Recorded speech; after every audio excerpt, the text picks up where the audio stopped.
আমরা আমাদের প্রিয় নবী হজরত মুহাম্মদ সাল্লাল্লাহু আলাইহি ওয়াসাল্লামের আদর্শ আমরা ধারণ করব, চর্চা করব, লালন করব।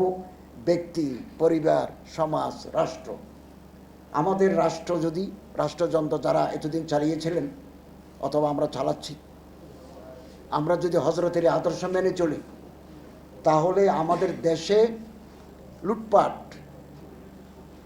মুদ্রা পাচার, আল্লাহকে জবাব দিতে হবে। হজরত সাল্লাল্লাহু আলাইহি ওয়াসাল্লাম বলেন, দুনিয়ার প্রতিটি কাজের জন্য আল্লাহর কাছে তোমাকে জবাবদিহি করতে হবে। এবং শরীরে রক্ত আছে কত? 5.5 লিটার। হাড্ডি টাড্ডি মাংস টাংস নিয়ে আছে 60-70 কেজি। এক ফোঁটা রক্ত, এক টুকরো মাংস অবৈধ অর্জন থেকে যদি তৈরি হয়, আমরা বহু মানুষকে দেখেছি মাথায় টুপি, সুন্নতি দাড়ি, পোশাক, নেককার মানুষদের, তারাই সবচেয়ে বেশি দুর্নীতির সাথে যুক্ত। এই লেবাসটা দিয়েই তারা এই লুটপাটের সাথে জড়িত। এটা আমাদের জন্য বড় অ্যালার্মিং। তো এক ফোঁটা রক্ত, এক টুকরা মাংস, এক টুকরা হাড্ডি যদি অবৈধ হারাম থেকে তৈরি হয়, হযরত বলেন লা ইয়াদখুলুল জান্নাতা জাসাদুন গুযিয়া বিল হারাম, এই শরীর বেহেশতে যাবে না। তো এই নামাজ, এই টুপি, এই সুন্দর দাড়ি জান্নাতে যাবে না। টাকা যেখানেই নিই, এই টাকা তো আমি ভোগ করবো, তা আমার শরীরে এটা বেহেশতের জন্য অনুপযোগী। সরা টাকা দিয়ে, অবৈধ উপার্জন দিয়ে যারা হজ করতে যায়, সবাই যায়, দলবদ্ধভাবে যায়, ওই মক্কা টাওয়ারে থাকে, দারুত তৌহিদে থাকে, একেবারে নিয়ারেস্ট যদি হোলি কাবা। এই হজ আল্লাহর দরবারে কবুল নয়। কনজুল উম্মাল একটা হাদিসের কিতাব আছে, কনজুল উম্মালে আছে মক্কা শরীফে গিয়ে আমাদের হাজিরা দিতে হয়, লাব্বাইক আল্লাহুম্মা লাব্বাইক, লাব্বাইক লা শারীকা লাকা লাব্বাইক। হে আল্লাহ, আমি হাজির হয়েছি, পৃথিবী তোমার, প্রশংসা তোমার, আমার হাজিরা কবুল করো।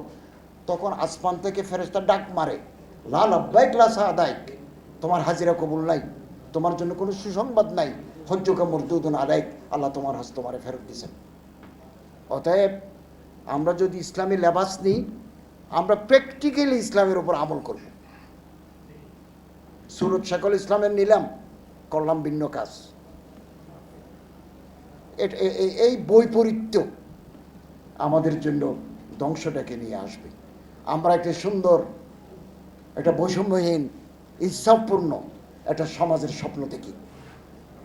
তো আল্লাহ তাআলার শুকরিয়া, আমি কিছুদিনের জন্য রাষ্ট্রীয় একটা দায়িত্ব, ছোট একটা মন্ত্রণালয়ের দায়িত্বে নিয়োজিত হয়েছি। আমি রাত দিন পরিশ্রম করে যাচ্ছি communal harmony, to establish communal harmony, restoration of law and order situation আমরা কাজ করে যাচ্ছি। আমার মন্ত্রণালয়ের যত বিভাগ আছে ওখানেও আমি একটু পরিবর্তন আনার চেষ্টা করছি। আমি সাংবাদিক ভাইদের সহযোগিতা চাই। আমরা লেভেল প্লেয়িং ফিল্ড করে কিছু সংস্কার করে পরবর্তী নির্বাচিত সরকারের জন্য বাকিগুলো আমরা রেখে যাব। কিছু সংস্কার স্টার্ট করে দিয়ে, সূচনা করে political stability, sustainable economic system এটা চালু করে দিয়েই আমরা নির্বাচন কমিশনকে শক্তিশালী করে একটা সুষ্ঠু, অবাধ, ইম্পার্শিয়াল, ফ্রি অ্যান্ড ফেয়ার আমরা একটা নির্বাচন দেব। সেই নির্বাচনের প্রতিটি রাজনৈতিক দল, বিধিবদ্ধ রেজিস্টার্ড রাজনৈতিক দল অংশগ্রহণ করতে পারবে। যারা নির্বাচিত হবেন তাদের হাতে ক্ষমতা দিয়ে আমরা বিদায় নেব। এইটা এতদিন যাবৎ, বহুদিন যাবৎ মানুষ ভোট দিতে পারে নাই। আমরা এমন ইনশাআল্লাহ আজিজ, আমরা নিজেদের সম্পদের হিসাব দিচ্ছি। ক্যাবিনেটে আমাদের জন্য ফর্ম করা হয়েছে, আমরা হিসাব দিচ্ছি। আমি আশাবাদী, আমি যেদিন দায়িত্ব থেকে সরে যাব, আমার এক্সিস্টিং যেই সম্পদ স্থাবর যেদিন আমি ছেড়ে যাব, সেদিন আমার 1 টাকাও বাড়বে না, 1 টাকাও বাড়বে না। এরকম একটা religious fervour and enthusiasm and zeal নিয়ে আমরা কাজ করছি। এবং এই দায়িত্ব নেওয়ার আগে আমার আয়ের অনেক পথ ছিল। আমি মসজিদের ইমাম, আমি ইন্টারন্যাশনাল ইসলাম ইউনিভার্সিটির প্রফেসর, আমি মোটিভেশনাল স্পিকার। এই দায়িত্ব নেওয়ার পরে ওই দায়িত্বগুলো আমার ছেড়ে দিতে হয়েছে।